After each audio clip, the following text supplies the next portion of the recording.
Alright guys, my name is clownloveoc and welcome back to Resident Evil 4. So here we are at the castle. This is where we can buy the riot gun, a shotgun and a semi-auto rifle, as well as the mine thrower. The riot gun is kind of powerful, but it's slower to reload and you have to be real close to an enemy to blow their heads off. Another thing is that it's a widespread. Unlike the original shotgun you get at the start of the game, it's a long distance range shooter. This gun causes more problems than you think. The accuracy with the gun isn't as good as you think. Unlike the striker, it's not as widespread or long distance shotgun, you have to be really close. As for the semi-automatic rifle, which is capable of blowing off some heads in 1 second, it's an amazing gun, much better than the bolt action rifle, which is very slow. The semi-automatic rifle is capable of reloading faster and carries up to 10 bullets from the start. But here's my top 10 guns for this game, so I hope you enjoy them. As for pistols, it has to be the Blacktail, a 9mm pistol with superior handling. You can obtain this at the start of the castle, which is great because it's one of the best pistols you can get in the game. The one and only TMP, a light submachine gun capable of firing off 50 bullets in 3 seconds. You can obtain this at the start of the game near the guard towers. Also, you can start it when you first meet the merchant. The striker, equipped with the advantage of wide shots, it enables a faster firing than standard shotguns. You can obtain this gun at the start of the sewers. Rifle, semi-automatic. Firing is faster and is better than the standard bolt action rifle, so that's it. The mine thrower, one of my favourite weapons in the game. It can be fired into the walls and attached to different surfaces, including enemies. It will detonate after a period of time, about 2 seconds. Also very effective with the mine thrower scope.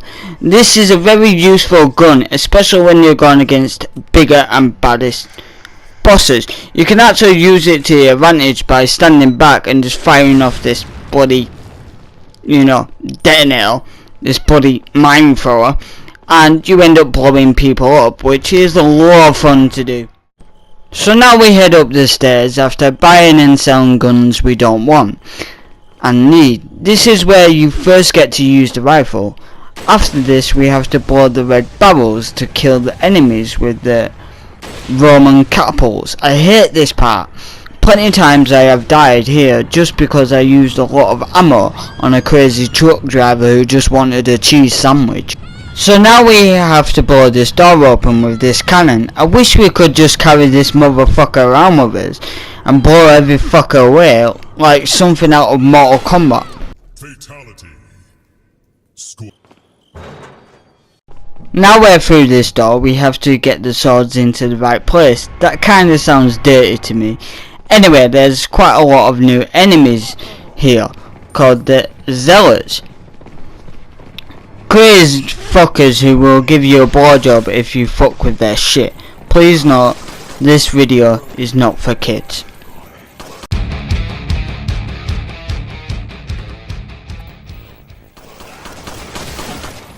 They are dressed in clinical robes bearing the cult's insignia. The colour of their robes indicates their rank. Black is for the lowest rank, red for the highest rank, and purple being the immediate rank.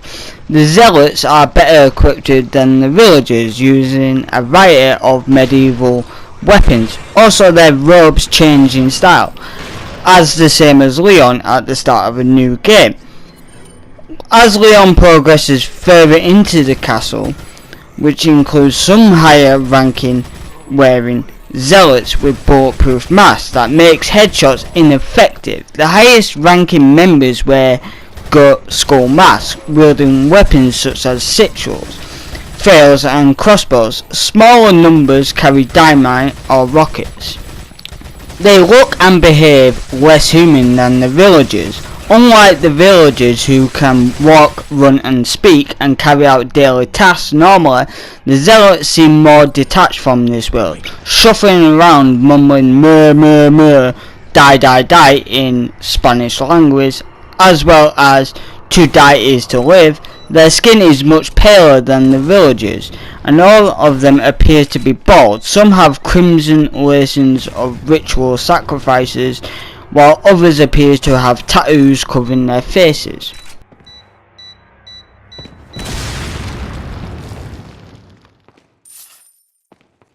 Anyway, we meet up with Lewis, who gives us this cutscene. He also gives us some pills to help us stump the growth of the parasite. Anyway, this cutscene is very important for new players to understand what Lewis is doing in this game. So I'm sorry, Miss Ducker, this is going to be a long cutscene. Lewis, I've got something for you guys. What? Oh, shit! I must have dropped it when I was running away from them. Dropped what? A drug that'll stop your convulsions. Look, I know you're carriers. You've been coughing up blood, right? yeah. And you. Yes. Damn it! The eggs have hatched. We don't have much time. What are you talking about? I have to go back and get it. Let me come with you. No, you stay here with Leon. He is better with the ladies, I'm sure. Why are you... It makes me feel better. Let's just leave it at that. After this, we have to proceed to collect the key for the castle. Though, this part kind of pisses me off because there will be enemies that respawn out of nowhere, like this corner.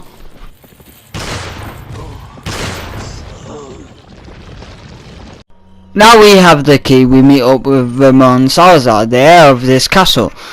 And he's pretty much a fucking leprechaun. He's probably one of my favourite voice actors in the game, and he's actually got some quirky dialogue, especially between them two. Just like Salazar, he acts like a kid even though he is 20 years old, which makes it even more funny. But I will go into the history of Ramon Salazar a lot later on, just not right now. There's another one I want to get out of my chest, just for you, Miss Ducker. If you care for your own well-being, I suggest you surrender yourself and simply become our hostage.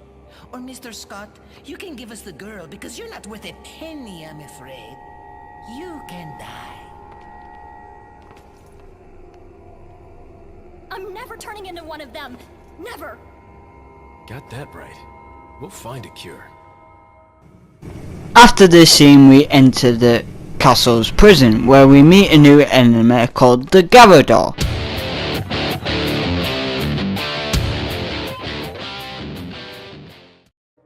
The Garrador, Garaduru, which roughly translate as the Cora, were augmented human hosts of the Plaga, a parasite organism native to Spain. To restrict their killing power, their eyelids were stitched together and they were bound in cells. The loss of their eyelids led to increased hearing, making them dangerous even when blind.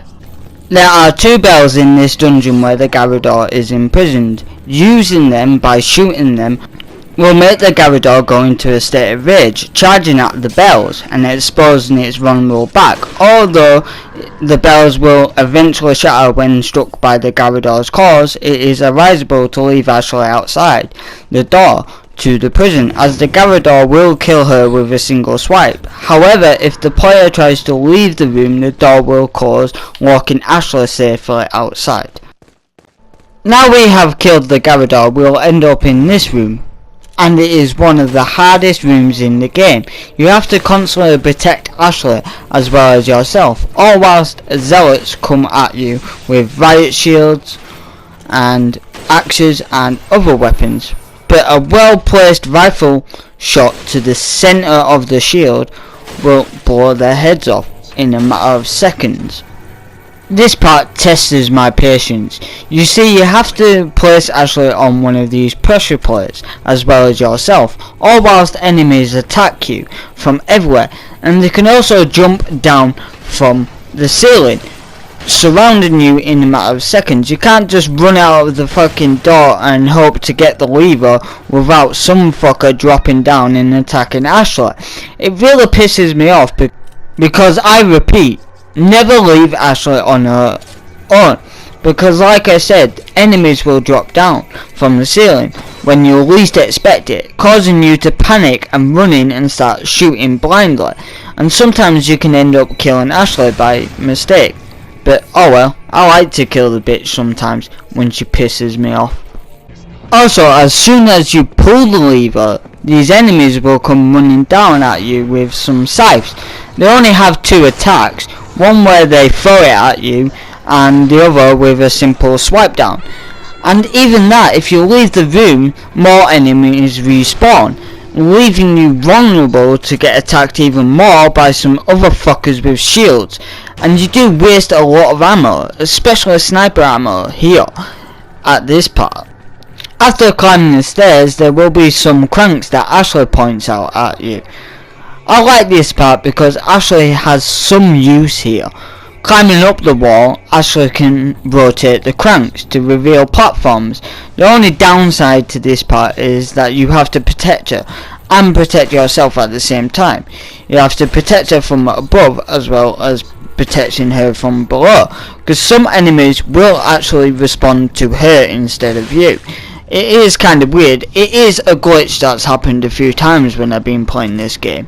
And I mean, honestly, like, these enemies are supposed to attack you when they're down below on the same level as you, but they end up attacking her for some reason.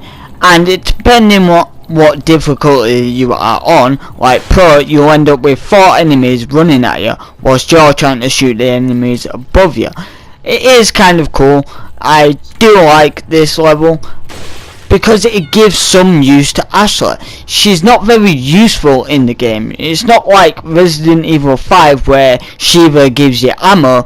Ashley doesn't do that. She does have one mission in this game where she actually does collect health herbs and ammo, and that gives you a break from playing as Leon and having hordes of enemies against you, and that is kind of cool. But this part, nah. Alright guys, thank you for watching. My name is clownloveoc.